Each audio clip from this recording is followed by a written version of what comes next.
આપ જોઈ રહ્યા છો U24 ન્યૂઝ ગુજરાતી, સમયની સાથે। નમસ્કાર દર્શક મિત્રો, આપ જોઈ રહ્યા છો U24 ન્યૂઝ ગુજરાતી।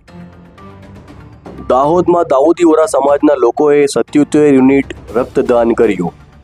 દાહોદમાં મોટી સંખ્યામાં દાઉદી વોરા સમાજના લોકો વસવાટ કરે છે અને તેમના ધર્મગુરુ ડોક્ટર સૈયદના મુફદ્દલ સૈફુદ્દીન સાહેબની ઉંમરમાં વધારો થાય તે નિયતથી અને આઝાદીના 78માં સ્વતંત્રતા પર્વની ઉજવણીના ભાગરૂપે સૈફી હોસ્પિટલ અને યુનિટી ફાઉન્ડેશનના સહિયારા સંયુક્ત ઉપક્રમે ઝાયડસ મેડિકલ એન્ડ કોલેજના સૌજન્યથી વોરા સમાજના લોકોએ રક્તદાન માટેનો કેમ્પ યોજી અને ઝાયડસમાં રક્તદાન કરવામાં આવ્યું હતું, જેમાં દાહોદના સિદ્ધરાજ જયસિંહ છાપ તળાવ સામે આવેલી સૈફી હોસ્પિટલ ખાતે કેમ્પનું આયોજન કરવામાં આવ્યું હતું।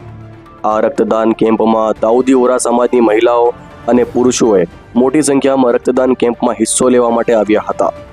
સૈફી હોસ્પિટલ અને યુનિટી ફાઉન્ડેશનના સંયુક્ત ઉપક્રમે યોજાયેલા રક્તદાન કેમ્પમાં દાઉદી વોરા સમાજના લોકોએ મોટી સંખ્યામાં રક્તદાન કર્યું હતું।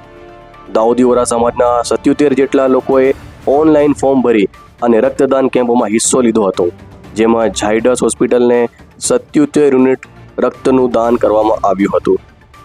ખાસ કરીને આ રક્તદાન કાર્યક્રમ દાઉદી વોરા સમાજના ધર્મગુરુ ડોક્ટર સૈયદના મુફદ્દલ સૈફુદ્દીન સાહેબની ઉંમરમાં વધારો થાય તે નિયતથી અને આપણા ભારત દેશમાં આઝાદીનો 78મો પર્વની ઉજવણીના ભાગરૂપે લોકોને રક્તનું દાન કરી અને લોકોની જિંદગી બચાવવા માટેના હેતુથી આ રક્તદાન કેમ્પ યોજવામાં આવ્યો હતો।